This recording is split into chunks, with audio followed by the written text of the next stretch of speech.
we're going to talk about repentance. Why is it so hard for us to change our bad habits and defilements, such as quitting smoking, stop arguing with our spouses, stop being bitter, jealous, and angry? It's because we haven't learned how to truly repent.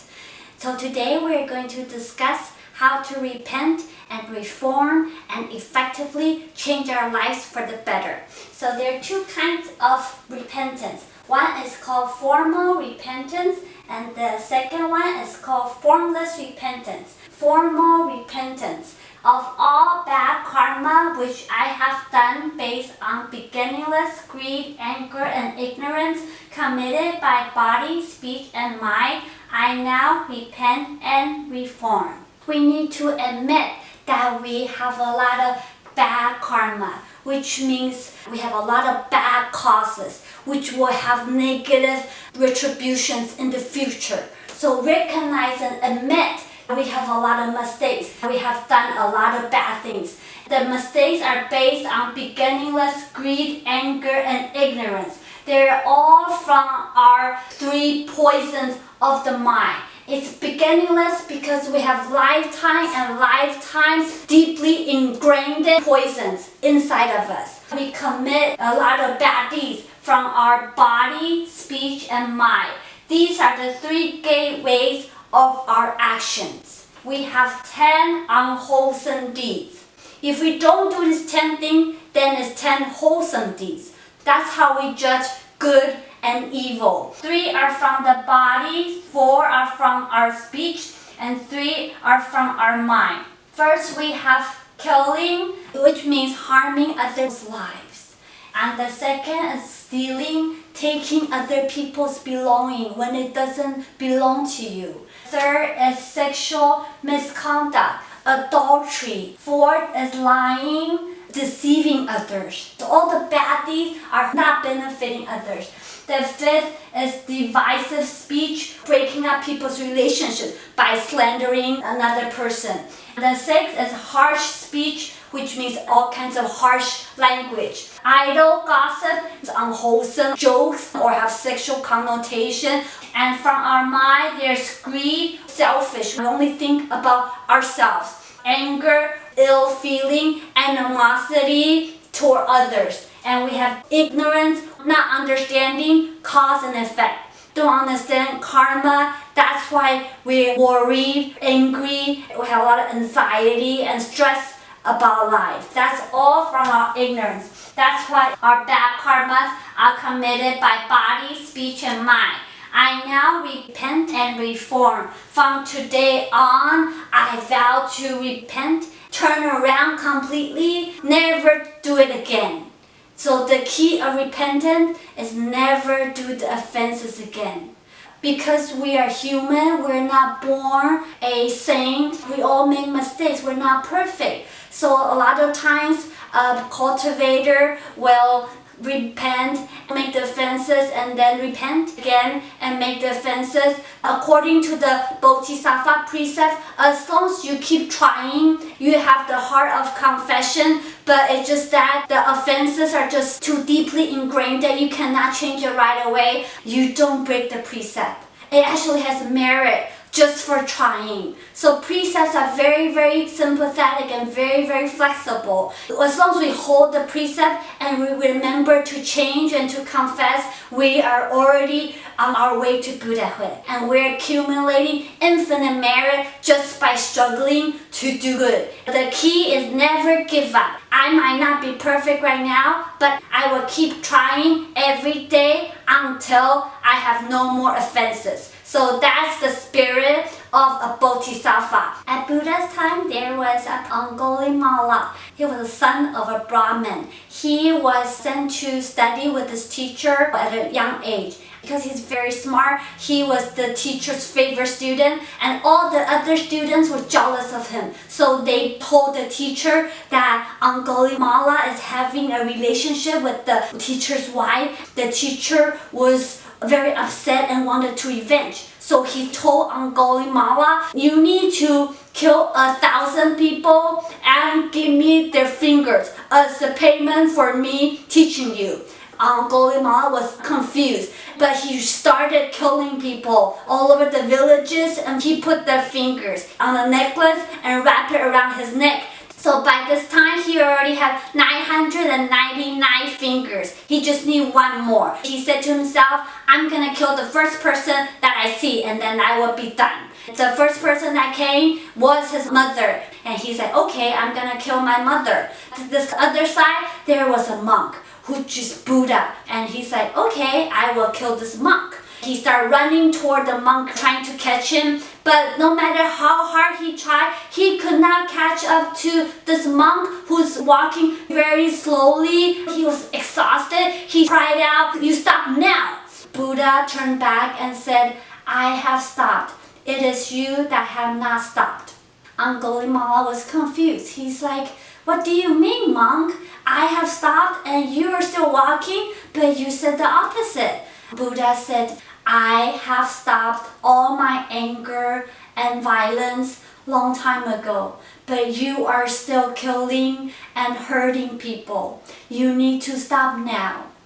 Just these few words touched the heart of Angulimala. He kneeled down, confessed that he was wrong. He asked to be ordained as a monk. From that day on, he cultivated extremely hard.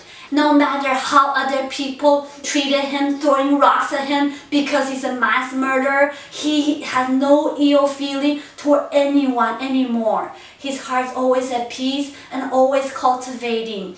One day he saw a pregnant lady having a hard time giving birth. He went back to the temple and asked Buddha, how can I help this lady? Buddha told him what to do, so he came back and very sincerely said, sister, from the day that I have been a monk till now, I have never had any ill feeling toward any living being.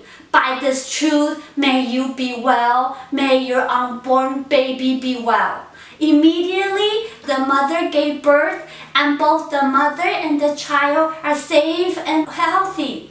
So, from a mass murderer that killed 999 people to the most compassionate person and became arhat and enlightened, how is that possible? If he can do it, we can do it. We haven't done anything that bad. We can be a noble and virtuous person if we just keep trying, holding precepts, and keep repenting every day. It's like washing ourselves clean. And repentance is a gift for us to renew and becoming better and better each day. So love to repent. It's a great Dharma door for us to improve. The second one is called formless repentance. So formal repentance is changing actual offenses through the behavior. Formless repentance is changing from the mind, from the source. Offenses arise from the mind. Use the mind to repent. When the mind is forgotten, offenses are no more. Mind forgotten, offenses eradicated, both are empty. This is called true repentance and reform. This is a deeper wisdom. Offenses arise from the mind. The root of all our offenses comes from the mind. It's like we have a poisonous tree. We don't want to just pull the leaves one by one. We want to uproot the whole tree. So we want to know our mind and use the mind to repent, then we will have no more offenses. When the mind is forgotten, offenses are no more. The key here is when the mind is forgotten. It doesn't mean we become forgetful. It means we get to the deep depth of our mind. The depth of our mind is without thinking of the duality of good and evil, wholesome and unwholesome. There's no offenses. There's no merits. It's all the same because in essence, it's all empty. The self is empty and all the offenses are empty. When you understand this truth, your mind is pure. You will have no more offenses to start with. So offenses are no more. The mind forgotten, offenses eradicated, both are empty. The mind is empty of its essence, and offenses are empty in its essence. Both are empty, so they don't really exist. If I ask you, show me the heart when you were angry at someone, it's already gone. So which one is the real you? Where is the offenses? Now, where is the bad deed? Where is the mind that committed the offenses? It's all a conditioned existence. They're impermanent and it's not real. So know that for a fact, you will be free to change anything because anything is possible. With emptiness, you can change anything. There's not a set personality or I'm just this, I'm just an alcoholic. There's nothing that's permanent. Everything is empty of its essence, so everything can be changed easily. This is called true repentance and reform. This is the wisdom of emptiness. So by understanding this, you will be pure in your mind and you will feel joyous in your heart.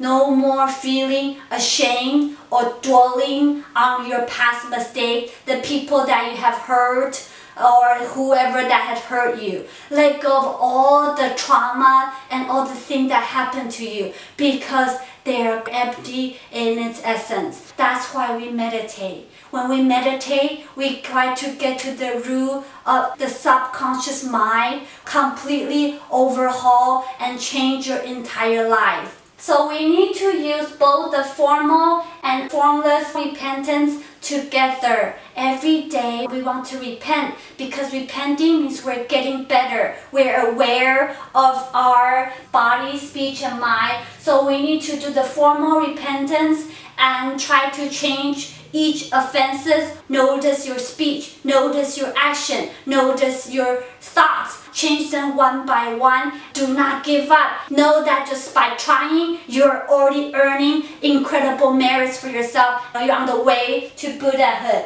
We also need to keep the formless repentance in mind. Know that there's no offenses to begin with. Start with 0. Every day you're starting anew. Every day you're starting pure. Have faith in yourself and manifest greatness and happiness. So that's the class for today. Thank you for listening. Amitofo.